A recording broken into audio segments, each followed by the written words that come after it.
Bank resolution অধ্যাদেশ তারা বাতিল করে দিয়েছে, তারা মহা হিসাব নিরীক্ষক অধ্যাদেশ বাতিল করে দিয়েছে, তারা মাইক্রো ফাইন্যান্স অধ্যাদেশ বাতিল করে দিয়েছে। এগুলোর সহজ মানে হচ্ছে কোনো হিসাব বিকাশ সরকার বাংলাদেশের মানুষকে দেবে না, এবং তারা ব্যাংকিং খাতে লুটপাটটা যেন নির্বিঘ্নে করতে পারে, সেটা নিয়ে যেন তাদেরকে ধরা না যায়, এই ব্যবস্থা তারা করে ফেলেছে।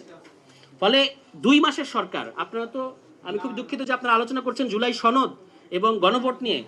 অধ্যাদেশগুলো নিয়ে সরকার যেটা করেছে, যেগুলো আমাদের তদারকি প্রতিষ্ঠান, সেই প্রতিষ্ঠানগুলোকে স্বাধীনতাটাকে খর্ব করার জন্য অধ্যাদেশগুলোকে বাতিল করে দিয়েছে। এরই মধ্য দিয়ে সংস্কারের 40% এই সরকার ইতিমধ্যেই কবর রচনা করে ফেলেছে। এই প্রতিষ্ঠানগুলো যদি স্বাধীন না থাকে, তাহলে আমাদের জুলাইয়ের যে রাষ্ট্র সংস্কার, রাষ্ট্র মেরামত, এটা কিন্তু আর হবে না। ফলে আমি আপনাদেরকে আহ্বান জানাবো যে তারা এখন বলছে যে তারা জুলাই সনদ অক্ষরে অক্ষরে বাস্তবায়ন করবে।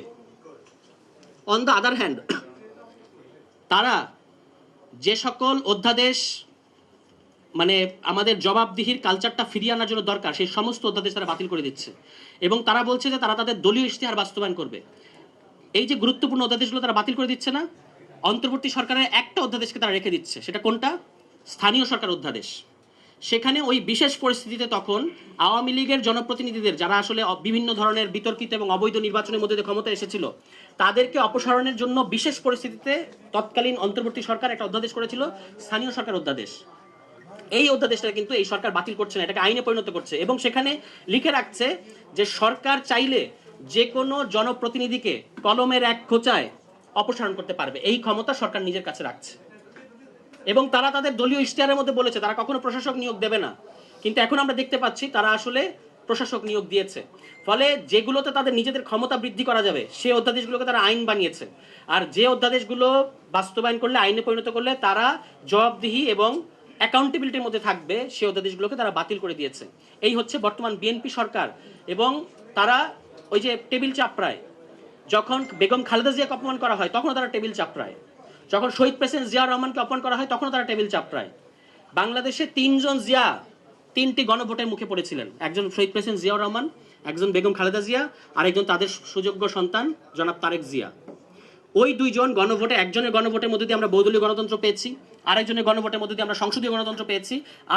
আরেকজনের সামনে, ইতিহাসের সামনে, তিনি এমন একটা ইতিহাসের সামনে দাঁড়িয়ে আছেন যখন এই গণভোটটা বাস্তবায়ন করলে বাংলাদেশের রাষ্ট্র সংস্কার ঘটবে। তিনি এই গণভোটটাকে পুরোপুরি তুলে দিয়েছেন সালাউদ্দিন আহমদ নামে একজন ব্যক্তির হাতে। এবং আমি তাকে বলেছিলাম যে তিনি একজন নির্বাক চলচ্চিত্র, আপনি সিনেমা দেখতে যান না কি করেন, এটা নিয়ে আমাদের কোনো মাথা ব্যথা নাই। আপনি বাংলাদেশের রাষ্ট্র সংস্কার প্রশ্নে, রাজনৈতিক প্রশ্নে কি সমাধান দিচ্ছেন, আপনার কি বক্তব্য? আপনি খেয়াল করে দেখেন, সেদিন বিরোধী দলের ডাকা মুলতবি প্রস্তাব আর গতকালকে সরকারি দলের ডাকা মুলতবি প্রস্তাব, এই মোটামুটি 4-5 ঘন্টা সংসদে জুলাই সনদ, গণভোট ইত্যাদি নিয়ে আলোচনা হয়েছে। আমরা কি আমাদের মাননীয় প্রধানমন্ত্রীর মুখে একটা বাক্য শুনেছি?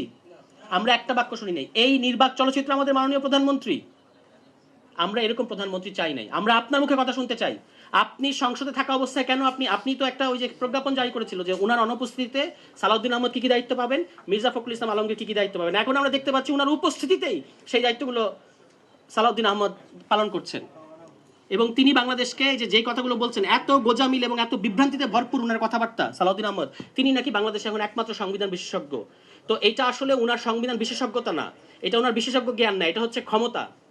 43 মিনিট কথা বলতে পারলে আপনি যা খুশি তাই কথা বলতে পারবেন। ফলে আপনি ওই স্ট্র্যাটেজিক সুবিধাটা ব্যবহার করছেন। 43 মিনিট কথা বলার মানে হচ্ছে প্রত্যেক মিনিটে বাংলাদেশের জনগণের 2 লক্ষ টাকা খরচ হচ্ছে অন্তত। তাহলে 43 মিনিটে কত খরচ হচ্ছে? সেই টাকা খরচ করে আপনি বাংলাদেশের মানুষের সাথে মকারি করছেন।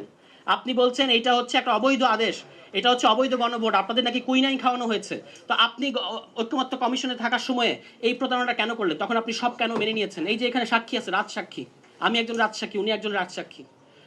উনারা তখন জোটে ছিলেন, তখন তাদেরকে শিখিয়ে তাদেরকে বাধ্য করা হতো যে আমাদের পক্ষে এই অবস্থান নাও। এই যে আমাদের রাশেদ প্রধান ভাই, উনি বলবেন, উনি তো এই কারণেই জোট থেকে বেরিয়ে এসেছেন। এবং তাদের পক্ষে যারা ওখানে এক ধরনের ক্যাওস সৃষ্টি করতো ওই ঐক্যমত্য কমিশনে, তাদেরকে আসলে শিখিয়ে দেওয়া হতো সবকিছু। ফলে আমি শেষ করবো আমার কথাটা এই বলে যে আপনাদেরকে আমি আন্তরিক সাধুবাদ জানাই। কোন রাজনৈতিক দল বেঈমান, কোন রাজনৈতিক দল গাদ্দার, এগুলো নিয়ে আমাদের চিন্তা করে লাভ নাই। আমরা বাংলাদেশের সাধারণ নাগরিক, আপনারা জুলাই যোদ্ধা এবং শহীদ পরিবার, আপনাদের সন্তানদের রক্তের ওপর আজকে বাংলাদেশে এই যে চেয়ারে তারা বসেন, সেখানে রক্তের ছোপ দাগ এখনো আছে। কিন্তু সেইটার সাথে যারা বিট্রে করছে তাদের কাছ থেকে এটা আমাদের আদায় করে নিতে হবে, এর বিকল্প আমাদের সামনে খোলা নাই।